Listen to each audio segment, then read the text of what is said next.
Se você ficar 2 dias sem tomar água, nem um gole d'água, você mataria uma pessoa para tomar água. Se você fica 2 dias sem tomar água, o seu cérebro fica tão animal, fica tão desesperado, porque ativa circuitos de motivação, que você talvez mataria alguém para tomar água. Vê alguém com um copo d'água, você, pelo amor de Deus, 2 dias sem tomar água já dá para fazer isso. Você fica insano pensando em água. Né? E esse mecanismo é um mecanismo de querer, que o cérebro faz para viver, para sobreviver. Só que o álcool sequestra, ele atrapalha toda essa dinâmica e o alcoolista passa a enxergar muito o álcool. E aí ele fica angustiado. E aí quando ele chega no bar e pede a bebida, antes mesmo da bebida chegar, ele já se acalma. Porque ele sabe que está vindo. Você percebe? Isso é uma coisa que aumenta a predição por recompensa, mesmo sem aumentar a recompensa em si, diminuindo a recompensa real. Aí ele vai tentar beber mais. Tá entendendo? Não é a mesma coisa que alguém que não tem alcoolismo. E a pessoa perde a noção de risco ao mesmo tempo. Então tem um gatilho, ó, os gatilhos iluminam o cérebro dele pra caramba. Então não é igual, por que ele bebe? Eu combinei com ele de na sexta-feira a gente ir na igreja. E aí ele simplesmente não veio para casa. Ele não se importa comigo. Ele é um mentiroso. Ele é um egoísta. E sabe o que é muito louco? Esse tipo de pensamento ele faz parte do ciclo do alcoolismo. E ele, na maioria das vezes, quando o alcoolista não conhece sobre a doença, ele acha que esse tipo de coisa é verdade. Ele combina com você de, sei lá, ir na igreja, ir na missa na sexta-feira à noite. E ele queria ir. Só que começou a vir um negócio nele que ele não atinou. E no meio do caminho lá ele nem pensou, ele às vezes de uma forma muito tosca, que parece quase maluca, e ele acreditou mesmo que ele ia conseguir ir no bar, tomar só uma e depois ele ia para casa, não ia ter problema. Só que aí a correnteza puxou ele, chegou em casa às 5 da manhã. O que faz isso acontecer? O gatilho, a antecipação, o mecanismo de querer que aumenta em resposta a um gatilho, se sexta-feira for o gatilho, e ao mesmo tempo por uma redução da atividade do córtex pré-frontal, principalmente na área da ínsula e do córtex cingulado anterior, que fazem ele ter um cálculo ruim das coisas. Daí ele vai lá e pisa na bola.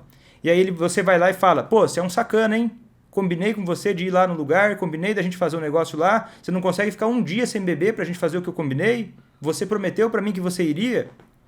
Aí ele vai olhar para o que ele fez, para o que ele prometeu, aí ele vai pensar, se ele não pensar que você tá só enchendo o saco e minimizar isso, porque ele não tem muita noção, fica mais obscuro isso na cabeça dele, ele vai começar a achar que ele é um mentiroso, ele vai começar a achar que ele é um fraco, ele vai começar a achar que ele é um incapaz, ele vai começar a achar que ele é um peso na sua vida, ele vai começar a sentir medo da rejeição e ao mesmo tempo vai começar a se sentir um desqualificado.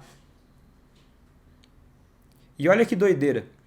Tem um estudo muito interessante com ratos que avaliou dependência. Nesse estudo, por acaso, era dependência de farinha. Eu vou evitar a palavra para ajudar o meu algoritmo aqui para as redes sociais. Os ratos tinham uma dependência de farinha, né? Estou usando uma palavra diferente. E um rato vive em torno, se eu não me engano, 2 anos, tá? No início como o rato no início ele era viciado em farinha. Eles criavam um mecanismo de dependência de farinha nos ratos.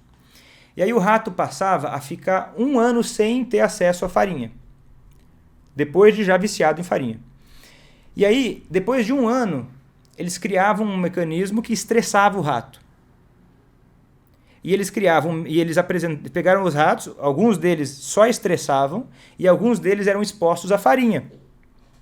E sabe que doideira que aconteceu? Os 2 ratos tiveram a mesma resposta cerebral, de vontade de usar a farinha. Por quê? Um aprendizado que ficou no cérebro depois de quase uma vida. Esse cérebro mudou, ele ficou mais sensível à substância. Então quer dizer o quê? É um desafio e é uma doença crônica que vai exigir do alcoolista comprometimento. vai exigir do alcoolista interesse e comprometimento. Só que como é que isso vai acontecer se a gente deixar o alcoolismo somente seguir o curso natural da doença, isolado? A gente ignorar e deixar essa pessoa só esperar que ela vá num médico, sabendo que o cérebro dela tem uma dificuldade, um menor funcionamento da ínsula e do córtex cingulado anterior. Como é que a gente vai fazer para esperar que a pessoa simplesmente pare? Queira parar com facilidade? Isso é muito difícil de acontecer. Espontaneamente é fazer roleta russa. Você só esperar que você, não preciso fazer nada. Cada um faz a sua parte. Né? Eu cuido de mim, ele cuida dele, cada um tem o seu caminho, eu não sou mãe do meu marido. Ou a mãe pensa, meu filho já é adulto, eu não preciso fazer mais nada. Eu acho que a maioria das pessoas ia concordar com você. Você não precisa fazer nada, é a vida dele, é ele que está fazendo isso com a vida dele. Só que a maioria das pessoas não faz a mínima ideia desse tipo de alteração cerebral que é comprovada que acontece com pessoas com problema com álcool.